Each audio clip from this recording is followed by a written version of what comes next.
Welcome to the world of science fiction, where extraordinary stories come to life. If you've subscribed for more stories, enjoy the ride now. The cargo manifest for Tuesday morning read like someone's idea of a practical joke: 3 crates of unstable plasma cores, a container of sentient crystals that hummed show tunes when nobody was watching, and one mysterious package labeled simply, "Handle with extreme care, contents unknown." Alex Rodriguez looked at the list and sighed. "You know," he said to his supervisor's hologram, "most people get normal cargo. Food shipments, manufactured goods, maybe the occasional shipment of exotic pets. I get things that could either power a small city or accidentally create a black hole." Supervisor Martinez flickered slightly, which usually meant he was about to deliver bad news. "That's why you get hazard pay, Lucky. Besides, you're the only handler on Nexus Station who hasn't been killed, maimed, or driven insane by the weird stuff that comes through here." "Yet," Alex pointed out, "I haven't been killed, maimed, or driven insane yet. The day is still young." Nexus Station was one of those places that existed because the universe had a sense of humor. Built at the intersection of 6 major hyperspace routes, it served as a trading hub for species that ranged from almost human to completely incomprehensible. Alex had been working the cargo docks for 3 years, ever since he discovered that his peculiar talent for not dying in industrial accidents made him surprisingly employable in the interstellar shipping industry. The first 2 items on his list were routine, if you considered anything involving plasma cores and sentient crystals routine. The plasma cores went into their designated containment units without trying to achieve fusion, which Alex considered a win. The crystals were currently harmonizing what sounded like an old Earth show tune, but they settled down once he'd moved them to their climate-controlled storage bay. The third item was where things got interesting. The package was about the size of a small escape pod, which was suspicious because it wasn't listed as an escape pod on the manifest. It was generating its own power signature, which was also suspicious because packages weren't supposed to do that. And it was humming with what Alex's increasingly experienced ear recognized as quantum field fluctuations, which was suspicious because quantum field fluctuations usually meant someone was about to have a very bad day. "Hey Martinez," Alex called into his comm unit, "you want to tell me why this unknown contents package is showing quantum signatures and what appears to be life support readings?" The hologram flickered again. "Life support readings? That's not on the manifest." "Yeah, well, the manifest also doesn't mention that it's broadcasting what looks like a distress beacon, but here we are."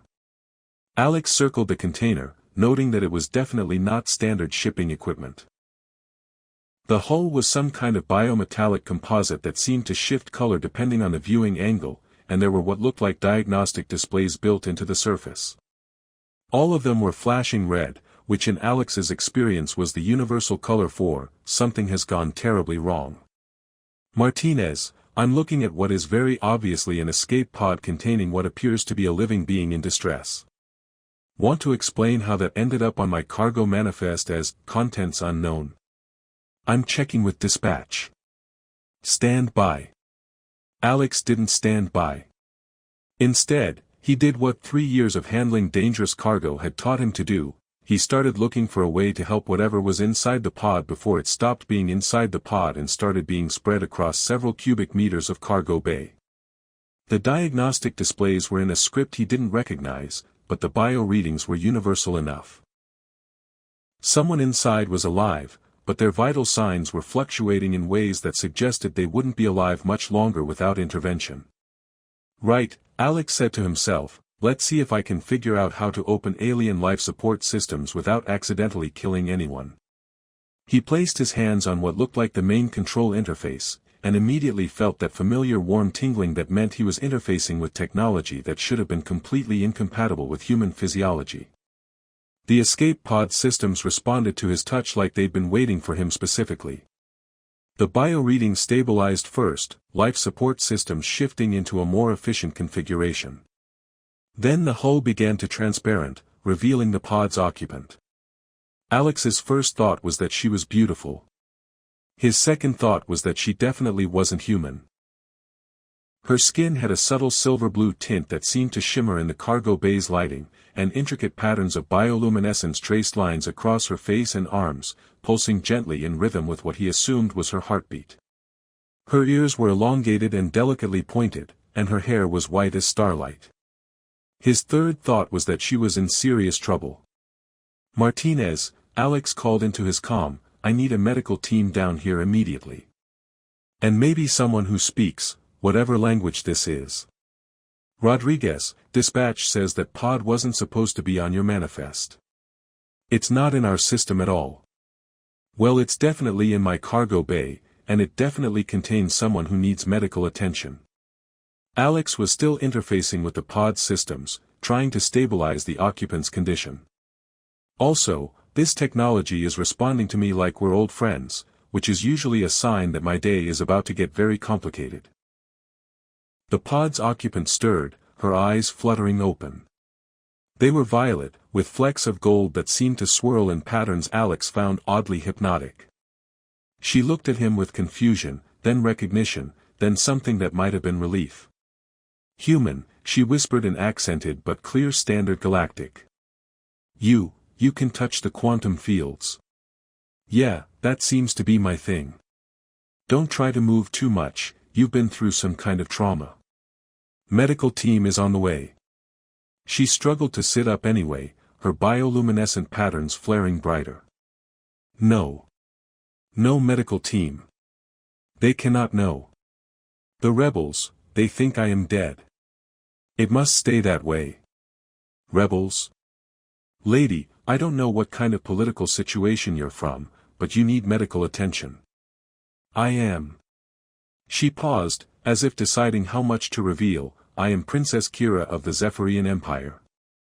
And if the rebels discover I survived the attack on the palace, they will finish what they started." Alex blinked. The Zephyrian Empire was one of those mysterious alien civilizations that humans had heard about but never actually encountered. They were supposed to be advanced, reclusive, and definitely not in the habit of showing up in cargo bays on frontier trading stations. "Princess, huh? Well, Your Highness, I'm Alex Rodriguez, cargo handler and apparently amateur alien life support technician. And I've got some bad news about staying hidden." "What do you mean?" Alex gestured to the displays he'd been monitoring. "Your pod's been broadcasting a quantum distress signal since I opened it. If anyone out there has the right equipment to detect Zephyrian technology, they probably already know you're here." Kira's bioluminescent patterns flared with what Alex was learning to recognize as alarm. "How long has it been broadcasting?" "About 10 minutes. Then we have perhaps an hour before the rebel fleets arrive." "Rebel fleets? As in, multiple warships full of people who want to kill you?" "Among others, yes." Alex looked around the cargo bay, with its collection of plasma cores, sentient crystals, and various other items that could charitably be described as hazardous materials. Then he looked at the princess, who despite her injuries was clearly someone accustomed to command and probably not used to hiding in cargo bays. "You know what?" he said, "I was just thinking this Tuesday was going too smoothly. A little interstellar political crisis is exactly what I needed to spice things up." Despite everything, Princess Kira smiled. "You find humor in dangerous situations. It's either laugh or spend all my time screaming in terror. Laughing uses less energy." Alex began shutting down the pod's external systems. "So, Your Highness, what's the plan? Because I'm guessing wait here and hope for the best isn't going to cut it." "The plan," Kira said, struggling to stand, "is to reach the Zephyrian fleet before the rebels find us. My mother, Queen Azara, believes I am dead. If I can reach her, I can help end the civil war that is tearing my people apart." "Right. Simple plan. I like it." Alex helped her to her feet, noting that she was surprisingly steady despite her recent ordeal. "One small problem though." "What?" "I have absolutely no idea how to contact the Zephyrian fleet, assuming they'd even listen to a cargo handler from a frontier trading station." Kira's bioluminescent patterns shifted to what Alex was starting to think might be amusement. That, she said, is where your unusual abilities become very useful indeed. Before Alex could ask what she meant, alarms began wailing throughout the station. The intercom crackled to life with Captain Morrison's voice, "All hands, we have multiple unidentified vessels approaching the station. All civilian personnel to emergency stations. This is not a drill." "Let me guess," Alex said, "that would be your rebel friends." "Most likely, yes." "Great.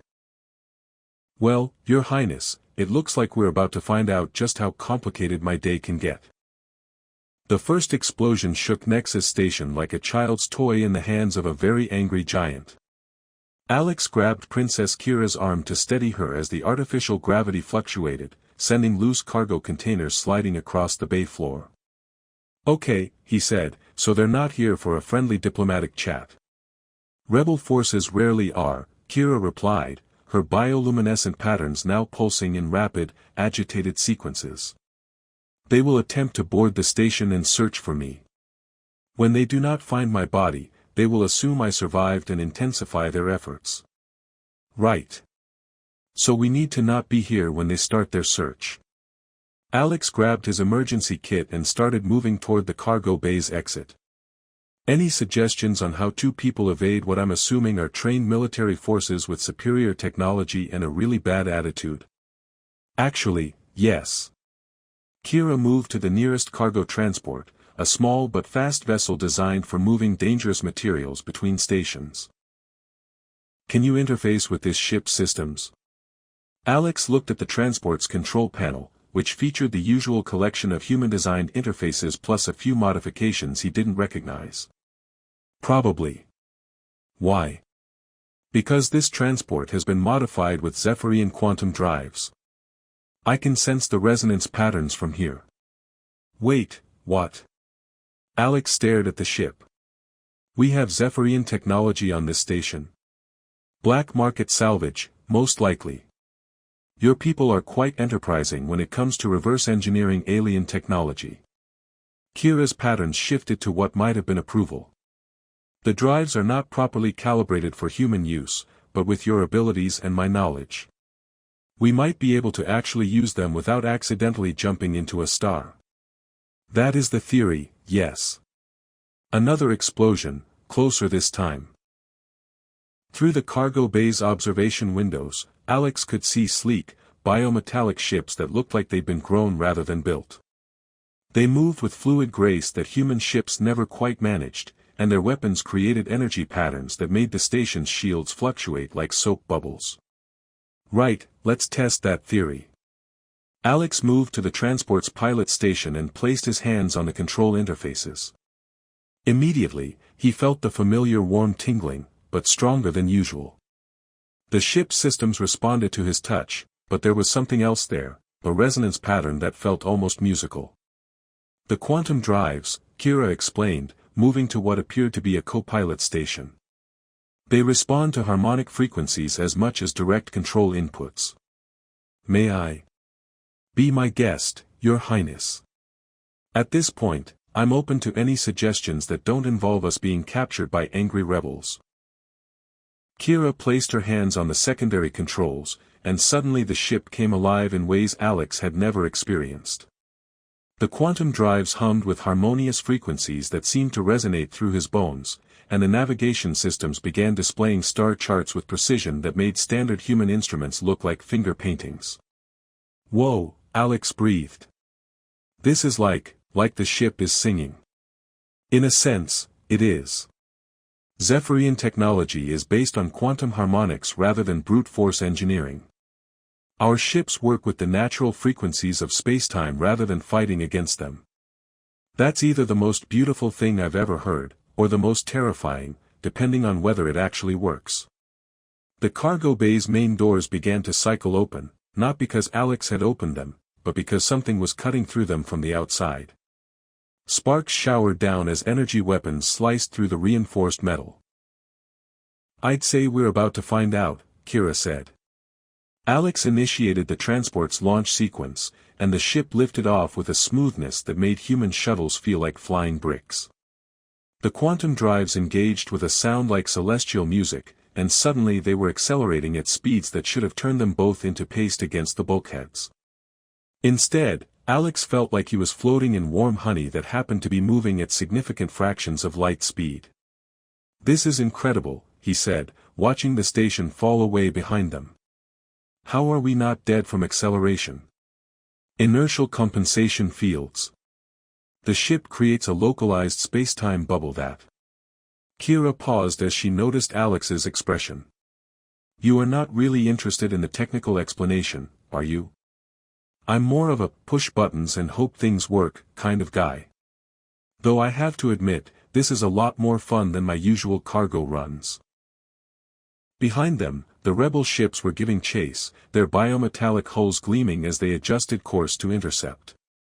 Alex could see weapons charging, energy patterns building that suggested the rebels weren't particularly interested in taking prisoners. "So," he said, "any thoughts on how we outrun ships that are probably faster and definitely better armed than we are?" "Actually, yes." Kira's patterns shifted to what Alex was learning to recognize as determination. "The rebel ships are using standard Zephyrian drives, calibrated for our physiology. But this transport's drives have been modified by human engineers who did not understand their true potential." "Meaning?" "Meaning we can push them beyond their normal operating parameters because your neural patterns can interface with systems that would overload a normal Zephyrian pilot." Alex looked at the pursuit ships, which were gaining on them rapidly. "Right. And if we're wrong about this? Then we become a very bright light in space for approximately 0.3 seconds. I've had worse odds." Alex felt the ship's systems responding to his thoughts as much as his touch. "You know what? Let's see what this baby can really do." He opened the quantum drives to full power, and reality became somewhat negotiable. The transport shot forward like a comet, space-time bending around them in ways that made the normal laws of physics look like polite suggestions. Behind them, the rebel ships fell back, unable to match their acceleration without risking structural failure. Alex watched them recede on the sensors, feeling a surge of satisfaction that was probably unprofessional but entirely human. "Well," he said, "that was exhilarating and terrifying in approximately equal measures." "You handled the quantum interface remarkably well," Kira observed. "Most humans cannot survive direct neural contact with our technology." "Yeah, I've been getting that a lot lately. Apparently I'm some kind of evolutionary anomaly." Alex began plotting a course away from the station and the pursuing ships. "So, Your Highness, where exactly are we going? Because I'm guessing, away from the angry people trying to kill us isn't specific enough for the navigation computer. We need to reach the Zephyrian Imperial Fleet. My mother, Queen Azara, is maintaining a defensive perimeter around our homeworld while the civil war continues. And she thinks you're dead." "Yes. The rebels staged an attack on the royal palace. I barely escaped, and they made sure reports of my death reached the fleet." Kira's bioluminescent patterns dimmed with what looked like sadness. "My mother has been mourning me for months while fighting to hold our civilization together." Alex considered this. "So we need to somehow convince a grieving alien queen that her daughter is alive, approach a military fleet that's probably shoot first ask questions later because of the Civil War, and do it all while being hunted by rebels who want to finish the job they started." "That is an accurate summary, yes." "Right." Alex grinned. "You know what? I was getting bored with my old job anyway." "Despite everything," Princess Kira laughed. "You find humor in the most unlikely situations. It's a survival mechanism. Besides, how many cargo handlers can say they've helped an alien princess escape from rebels using stolen quantum technology? This is definitely going on my resume." The transport's communication system chimed, indicating an incoming transmission. Alex looked at the signal analysis, which showed patterns he didn't recognize but frequencies that made the quantum drives resonate in harmony. "That would be the Imperial Fleet," Kira said quietly. "My people have found us. Is that good or bad?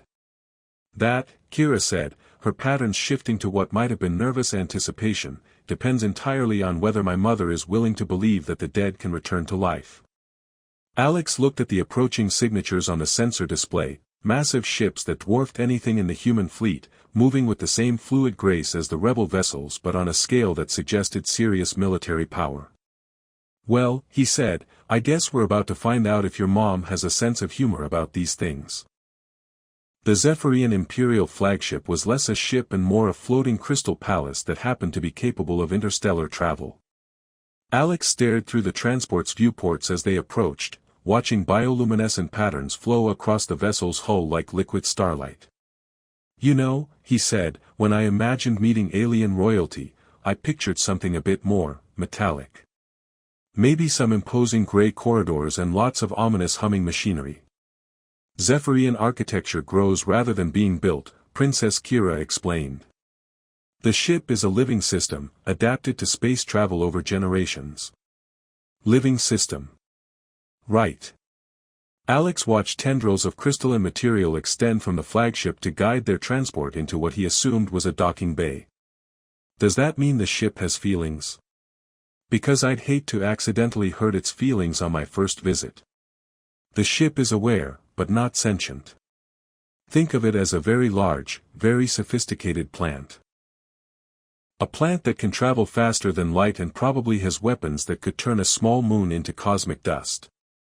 Exactly. Their transport settled into the docking bay with a gentleness that suggested the flagship's systems had taken complete control of their approach. Alex felt the quantum drives powering down, their harmonic resonance fading to a whisper. So, he said, what's the protocol here? Do I bow? Salute? Try not to accidentally break anything expensive. Just be yourself, Kira said, though her bioluminescent patterns were cycling through what Alex was beginning to recognize as nervous energy. My mother values honesty above all else. Great. Honesty I can do. It's diplomacy I'm worried about. The docking bay doors opened to reveal a reception party that was clearly not taking any chances. Alex counted at least 20 figures in flowing robes that seemed to be woven from the same bioluminescent material as the ship itself. Their leader, a tall woman whose patterns pulsed with authority and what might have been barely controlled emotion, stepped forward. Queen Azara was unmistakably Kira's mother, the same elegant bone structure, the same violet eyes with gold flecks, but her bioluminescent patterns were more complex, flowing in intricate designs that spoke of age, wisdom, and recent grief. When she saw Kira, her patterns flared so brightly that Alex had to shield his eyes. Impossible, the queen whispered in accented standard Galactic. I saw the reports. I mourned you. Mother, Kira said softly, stepping forward. I live. The reports were fabricated. For a moment, Alex thought Queen Azara might collapse. Her bioluminescent patterns cycled through what looked like every emotion at once, joy, disbelief, anger, relief. Then her gaze fixed on Alex, and her patterns settled into something that looked distinctly unfriendly. And who, she asked, is this human who claims to have brought my daughter back from the dead? Alex Rodriguez, Your Majesty. Cargo handler, amateur alien technology interface specialist, and apparently the galaxy's luckiest kidnapping victim. Alex decided to go with humor, since formal diplomacy was clearly beyond him. Though I should mention that the kidnapping was entirely voluntary. He saved my life, Kira said quickly. Without his help, I would have died in that escape pod. Queen Azara studied Alex with an intensity that made him feel like he was being scanned by very sophisticated equipment. Which, he reflected, might actually be the case. You interface with our technology, she said. It wasn't a question. Apparently so, Your Majesty. It's been a recurring theme in my life. Impossible. Humans lack the necessary neural architecture. Yeah, I get that a lot. I'm starting to think I might be some kind of evolutionary anomaly. The Queen's patterns shifted to what might have been interest. Show me. One of her attendants produced what looked like a complex crystalline device, its surfaces covered with intricate patterns that seemed to move when Alex wasn't looking directly at them. The attendant handed it to the Queen, who offered it to Alex. "This is a quantum resonance harmonizer," she explained. "It requires neural synchronization with Zephyrian brain patterns. For a human to use it should be." Alex took the device, and immediately it came alive in his hands. The patterns on its surface began flowing like liquid light, and the device began emitting harmonious tones that made the entire docking bay resonate in sympathy. "Completely impossible," Queen Azara finished, but her tone had changed from skeptical to amazed. "You know," Alex said, handing the device back, "I'm really starting to appreciate how consistently impossible my life has become." "Mother," Kira said, "Alex's neural patterns are compatible with our technology in ways we've never seen. He may be the key to understanding why the Civil War has disrupted our quantum networks." Before Queen Azara could respond, alarms began sounding throughout the flagship. The bioluminescent patterns on the walls shifted to warning colors, and Alex felt the ship's living systems respond with what he could only describe as agitation. "Rebel fleet incoming," announced one of the Queen's advisors. "Lord Varek's forces have found us." "Varek," Kira said, her patterns flashing with anger. "My cousin. He leads the rebellion. And he was supposed to have killed you in the palace attack," Queen Azara said grimly. "His discovering that you survived will complicate matters significantly." Alex looked around at the assembled Zephyrians, all of whom were now displaying patterns that suggested various degrees of concern and determination. "So let me get this straight. We've got rebels incoming, led by a guy who's probably not happy that his assassination attempt failed, and we're sitting in what I'm assuming is their primary target." "That is correct," the Queen said. "Right. And our options are fight, flee, or attempt to negotiate." Alex considered this. "You know what? I vote for option 4.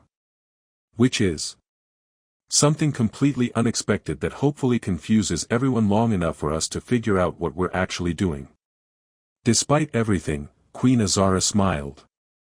"I begin to understand why my daughter finds you compelling, human Alex." "It's the charm and good looks," Alex said. "Plus my natural talent for making everything more complicated than it needs to be." The flagship shuddered as the first wave of rebel attack struck its shields. Through the docking bay's crystalline viewports, Alex could see sleek warships moving in attack formations, their bioluminescent hulls pulsing with aggressive patterns. "The rebels are hailing us," an advisor reported. "Put them through," Queen Azara commanded.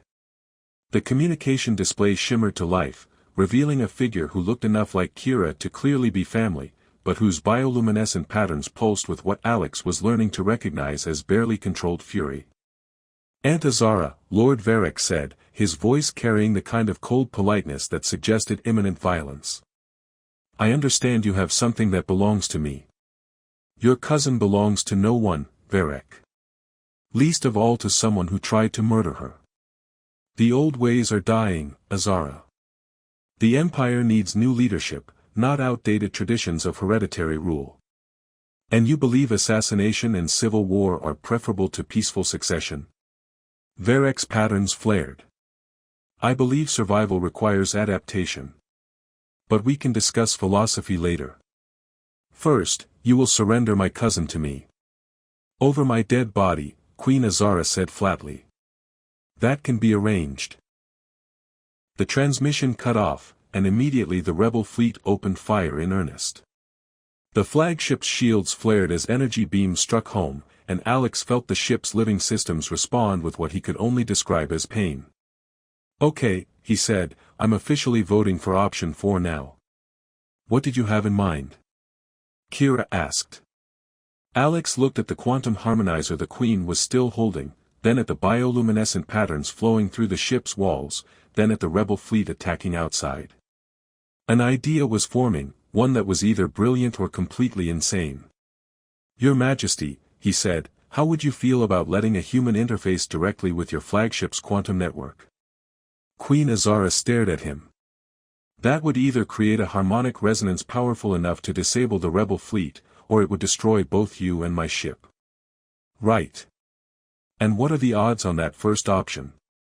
Extremely low. Alex grinned. Perfect. I love a challenge. The flagship shuddered again under rebel fire, and Queen Azara's patterns shifted to what looked like desperate determination. Very well, human Alex. But if this kills you, I will explain to my daughter that it was your idea. Fair enough, Your Majesty. Though if it works, I'm definitely putting it on my resume. Interfacing directly with the flagship's quantum network was like trying to conduct a symphony orchestra while riding a roller coaster during an earthquake.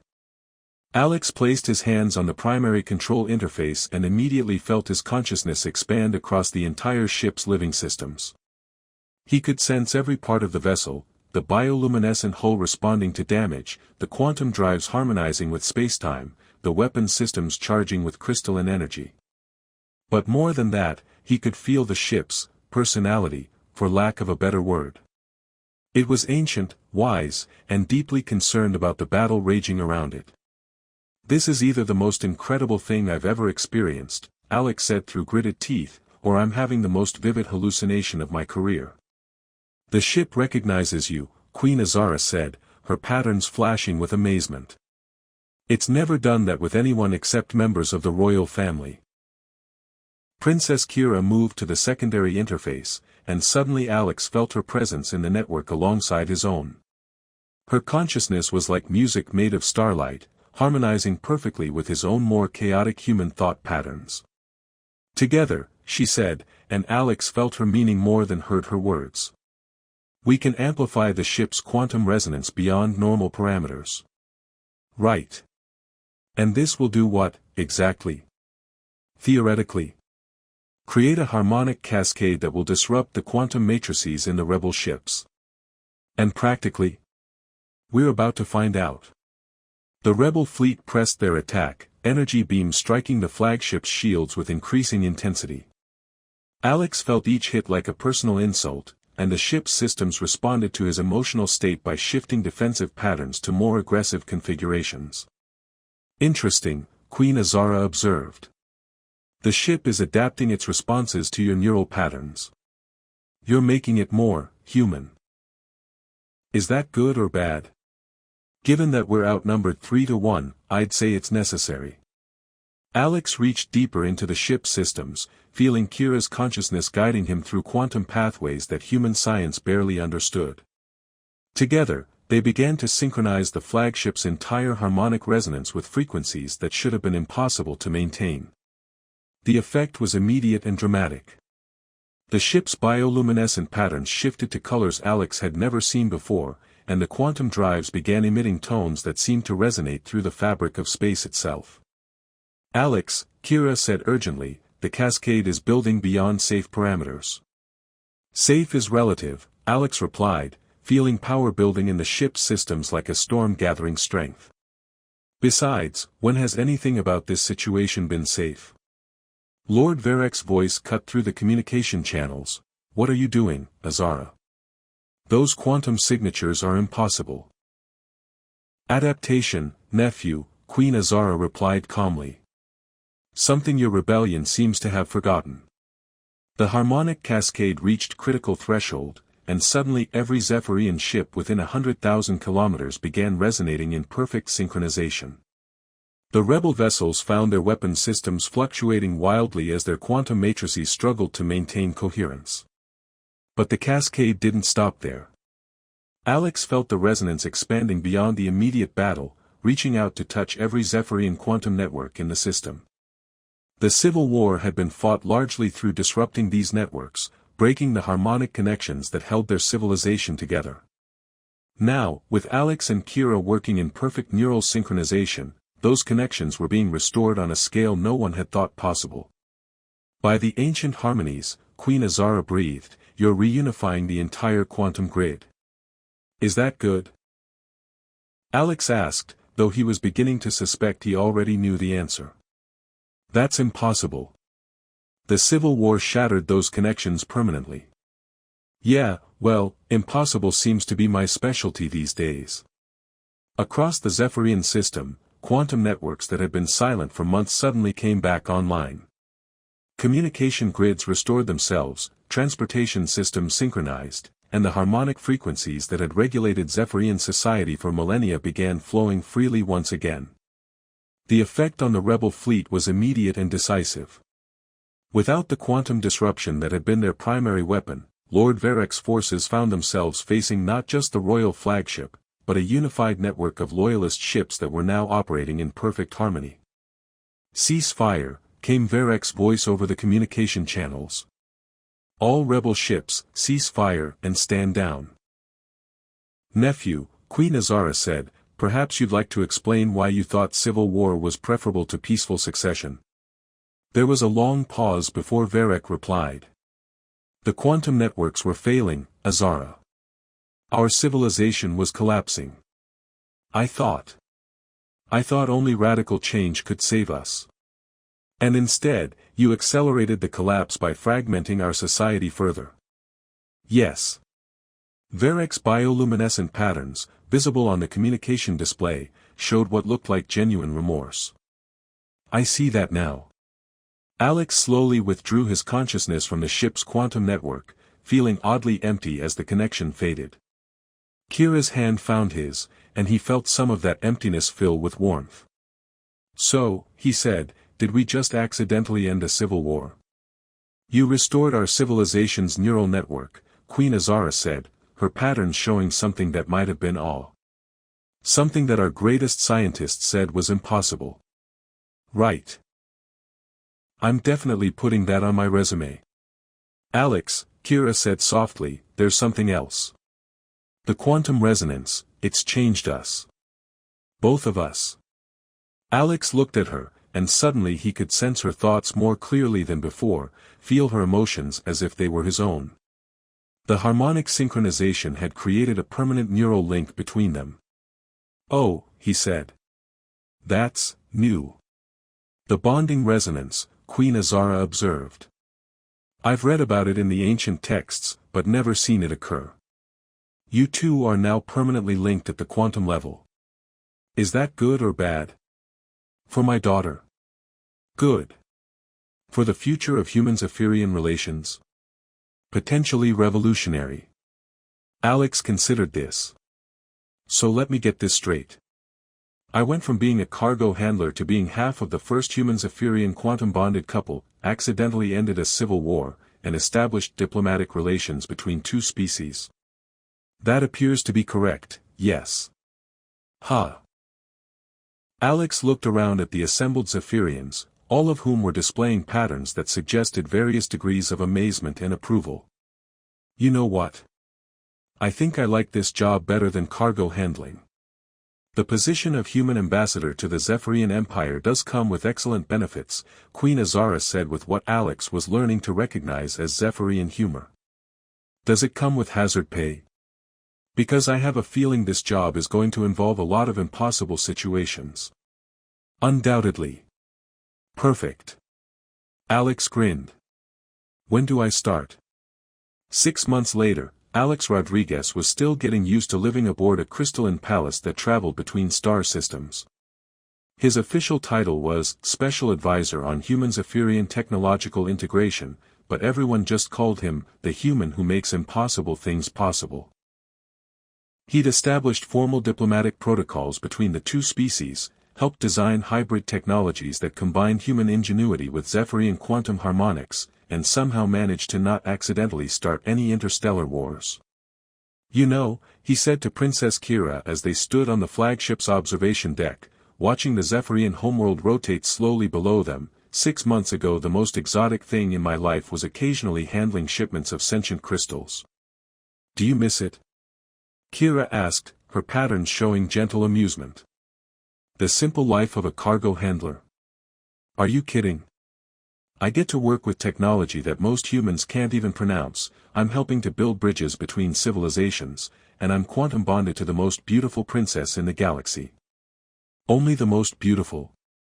"Well, you're the only alien princess I know, so the sample size is admittedly small." Kira laughed, the sound harmonizing with the ship's quantum resonance in ways that still made Alex's heart skip a beat. Besides, he continued, someone has to keep you and your mother from accidentally conquering the galaxy through benevolent technological advancement. We do not conquer, Kira protested. We integrate. Right. Integrate. Much better word. Queen Azara's voice echoed through the ship's communication system. Alex, Kira, please report to the quantum laboratory. We have another impossible situation that requires your attention. Alex and Kira exchanged glances, their quantum link carrying shared amusement and anticipation. Duty calls, Alex said. What do you think it is this time? Probably something involving quantum physics, diplomatic complications, and a significant risk of accidentally improving the universe. Perfect. Just another day at the office. As they walked toward the laboratory, Alex reflected on how dramatically his life had changed. He'd gone from handling other people's cargo to helping shape the future of interstellar relations. He'd found love, purpose, and a talent for making the impossible seem routine. You know what the best part is? He said to Kira. What? I finally found a job where my complete disregard for standard operating procedures is considered a valuable skill. That, Kira said, her bioluminescent patterns glowing with affection and quantum resonance, is why I chose you. Chose me for what? For everything. For always. Alex smiled, feeling the quantum bond between them pulse with shared emotion and infinite possibility. Right back at you, Your Highness. Right back at you.